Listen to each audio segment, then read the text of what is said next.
Mahigit sa 100,000 individual ang naapektuhan ng bagyong Wilma at Shearline sa Eastern at Central Visayas area.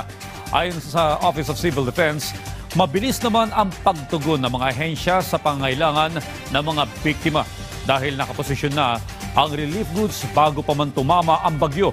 Yan ang ulat ni Rod Lagusad. Kasunod ng pananalasa ng bagyong Wilma na kalaunan ay humina bilang low pressure area, aabot sa 132,000 na mga individual ang naapektuhan nito sa Eastern Visayas at Central Visayas, kasama na dito ang Bicol Region, Western Visayas, Mimaropa at Caraga na naapektuhan din ng shearline. Ayon sa Office of Civil Defense, ang dalang ulan ng bagyo ang pinaka-nakaapekto na nagdulot ng pagbaha sa ilang mga lugar. Mas karamihan ba more than the landslide, umabot ito more or less mga mahigit na 30 areas, 30 areas ang mga binaha. Although karamihan naman dito ay nag-subside na at saka umupa na kumbaga dahil gumanda na yung panahon dun sa mga lugar na yun. Our data as of yung kaninang madaling araw at saka kagabi, meron pang 7 na flooded areas in region 5 and then sa region 8. Ani Castillo, dahil gumaganda na ang panahon, inaasahan nila na ito'y uhupa na.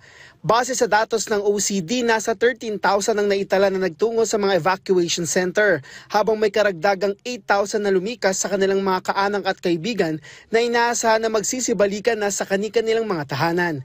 Pero paalala ng OCD, ang lokal na pamahalaan at DRMO ang siyang magsasabi kung ligtas nang makabalik.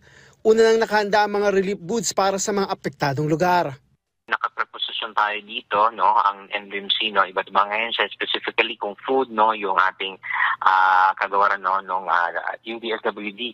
And then ganun din yung mga local governments, sanay na rin na nag-preposition. So far, at the national level, sa koordinasyon ng OCD, wala pa po tayong natatanggap na request for augmentation. So we expect po na sapat pa po ito dun sa mga lokal na pamahalaan. Walang naiulat na anumang casualty kasunod na rin ang pananalasa ng bagyo. Rod Lagusad para sa Pambansang TV sa Bagong Pilipinas.